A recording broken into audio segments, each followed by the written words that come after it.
Hello friends, good morning, सत श्री अकाल, राम राम, अस्सलाम वालेकुम। वेलकम बैक टू माँ classes Hussepur. This is Rajesh. कैसे हैं आप सब? उम्मीद है आप सब बिल्कुल अच्छे होंगे। जहाँ होंगे हंसते मुस्कुराते हुए होंगे, ठंड का मजा ले रहे होंगे। तो गाइज, आज मैं फिर आपके लिए लेकर हाजिर हूँ स्पोकन क्लास। और आज के स्पोकन क्लास में बहुत ही वही ट्रेमेंडस फेबुलस स्ट्रक्चर लेकर हाजिर हूँ। फिर देखिए, बहुत ही मजा आएगा। वीडियो के अंत तक बने रहिए। और एक मैं आपको सूचना दे दूं, एक मैं चीजें आपको बता दूं कि मेरा सेकंड बैच 10th और 12th का यानी 10वीं और 12वीं का 26 जनवरी के शुभ अवसर पर शुरू होने जा रहा है। अगर आप ज्वाइन करना चाहते हैं तो ज्वाइन कर सकते हैं, क्योंकि एक हमारा बैच 15 जनवरी को शुरू हो चुका है 10th और 12th का, और नेक्स्ट बैच हमारा शुरू होने रहा है 26 जनवरी के शुभ अवसर पर। तो आइए ज्वाइन कीजिए, पढ़िए, तैयारी कीजिए और लगे रहिए, तैयारी करते रहिए। तो चलिए आज का क्लास गाइज हम स्टार्ट करते हैं। बहुत ही खूबसूरत से स्ट्रक्चर है, अंत तक बने रहिए। हर सेंटेंस को बारीकी से देखिए, देखिए कितना मजा इसमें आ रहा है गाइज। हम यहाँ गाइज 2 स्ट्रक्चर राइट किए हुए हैं आपके लिए। यहाँ रूल्स आप देखिए, थोड़ा रूल्स को फॉलो कर ले हम, फिर हम सेंटेंस की बात करेंगे गाइज कि इस पर किस टाइप के सेंटेंस आते हैं। रूल है गाइज हमारा, वेदर, पहले वेदर रखना है, फिर सब्जेक्ट, फिर वर्ब और नॉट, एक कंप्लीट सेंटेंस ऐड करना है। ये एक स्ट्रक्चर है हमारा, ये है। उसके बाद फिर वेदर, सब्जेक्ट, वर्ब आएगा, कोई एडजेक्टिव या नाउन आ सकता है, फिर और नॉट, फिर एक कंप्लीट सेंटेंस गाइज आपको यूज करना है। यानी आपको मैं 2 स्ट्रक्चर लेकर आया हूं। इन 2 स्ट्रक्चर को गाइज हम कैसे स्पोकन में यूज करते हैं, इंग्लिश बोलने के लिए यूज करते हैं गाइज, आज आप देखिए। माने एक एक सेंटेंस को आप जब बारीकी से देखिए, इस पर बोलने का प्रैक्टिस कीजिए गाइज। तो फिर से आइए देखिए, फिर से स्ट्रक्चर देख लीजिए। वेदर, सब्जेक्ट, वर्ब और नॉट, एक कंप्लीट सेंटेंस गाइज टेंस से आप कहीं से भी रख सकते हैं। उसके बाद एक और स्ट्रक्चर मिलेगा आपको, वेदर, सब्जेक्ट, वर्ब। इसमें वर्ब है, लेकिन और नॉट से पहले क्या आ सकता है, कोई एडजेक्टिव या नाउन भी आ सकता है। उसके बाद और नॉट लगाएंगे और उसके बाद सेंटेंस यूज करेंगे, एक कंप्लीटली सेंटेंस। और इस पर आने वाले सेंटेंसेज किस प्रकार के होते हैं गाइस, आने वाले वाक्य किस प्रकार के होते हैं, आइए सीखा जाए और बनाया जाए।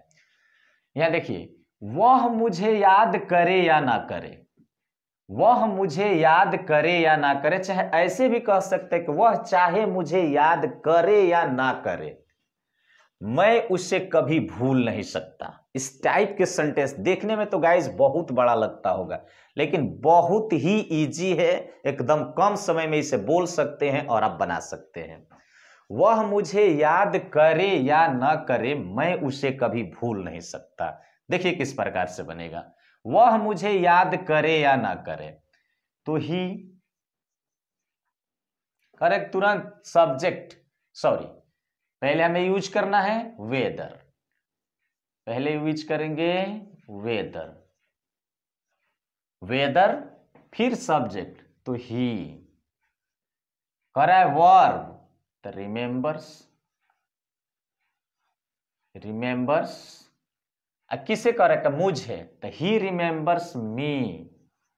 उसके बाद सीधे आ जाइए, वर्ब का काम हो गया तो और नॉट, और नॉट, यहां तक हमारा सेंटेंस बन के कंप्लीट हो गया। वह मुझे याद करे या ना करे, वेदर ही रिमेंबर्स मी और नॉट, मैं उसे कभी भूल नहीं सकता। आई कांट नेवर फॉरगेट, किसे, उसे, तो ही। देखिए तो कितना इजी है इसे बनाना।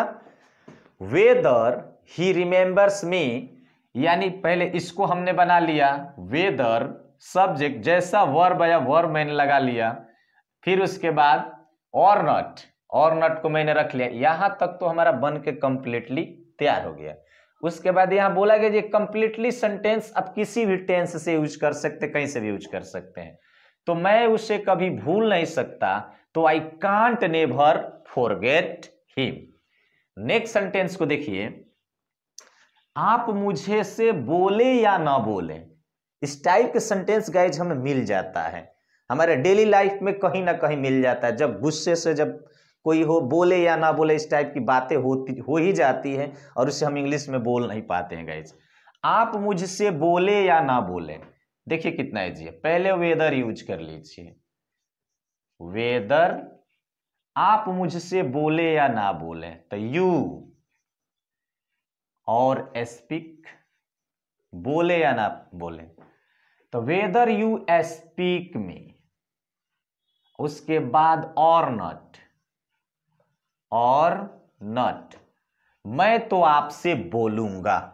एक कंप्लीटली सेंटेंस हमें यहां मिला है, तो आई शैल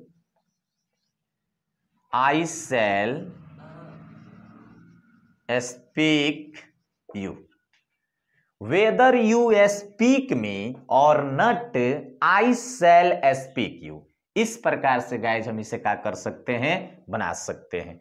यहां अकॉर्डिंग सब्जेक्ट के अनुसार हमारे वर्ब में बदलाव होगा, वर्ब में बदलाव कर सकते हैं।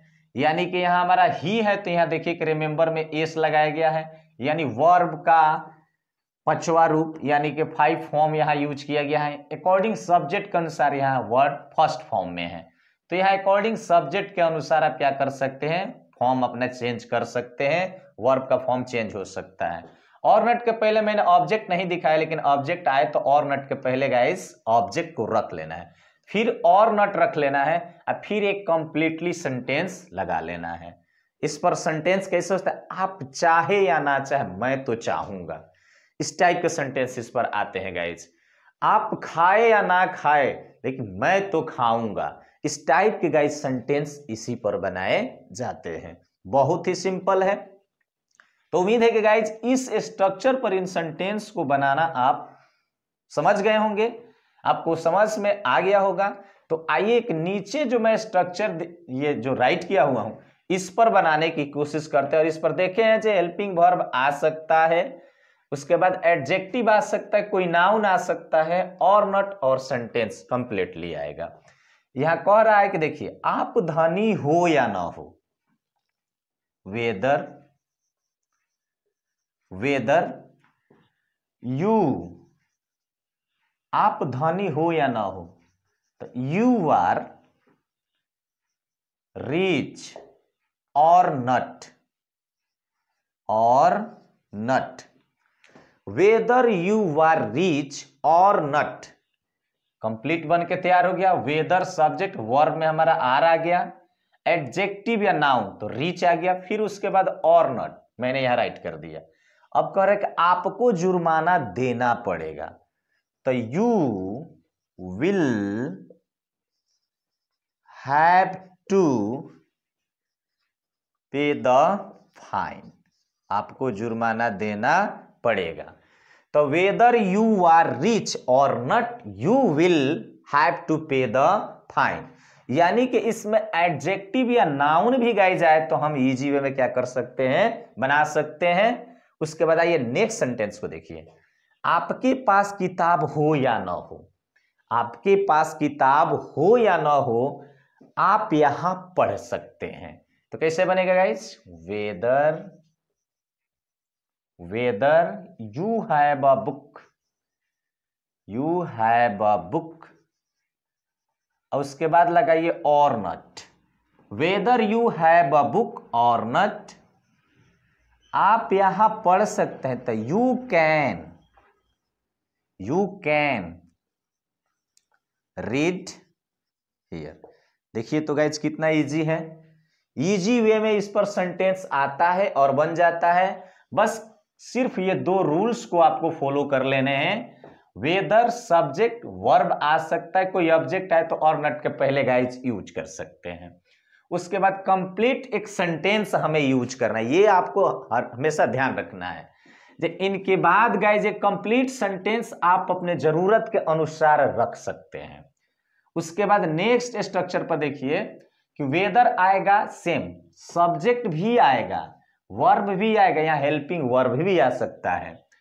उसके बाद कोई अगर एडजेक्टिव या नाउन भी आ सकता है तो एडजेक्टिव या नाउन को रख दें और फिर और नॉट और फिर एक कंप्लीट सेंटेंस को गाइस यूज कर लीजिए। जैसे कि आप इन मतलब इन सेंटेंसों से आप देख रहे हैं, तो आपके पास घर हो ना हो यहां आप रुक सकते हैं, उसके पास पैसा हो या ना हो आप पैसा खर्च कर सकते हैं। तो इस टाइप के गाइस इसमें सेंटेंस आती है, तो इसको लिख लीजिए, कॉपी पे निकाल लीजिए, एक बार स्क्रीनशॉट इसका ले लीजिए। ओके गाइस, अगर आपने इसका स्क्रीनशॉट ले लिया है तो स्क्रीनशॉट ले लीजिए, इसको बार बार पॉज करके देखिए, इस पर प्रैक्टिस कीजिए, अपने से सेंटेंस को प्रैक्टिस कीजिए। आप जितना प्रैक्टिस करेंगे आपकी इंग्लिश उतनी ही फ्लुएंसी होती जाएगी गाइस। तो गाइस उम्मीद है आपको ये सेशन, ये वीडियो पसंद आया होगा। फिर गाइस मिलते हैं हम अगले वीडियो में, तब तक के लिए thank you very much. 1 minute सुनिए, लाइक शेयर करना नहीं भूले गाइस।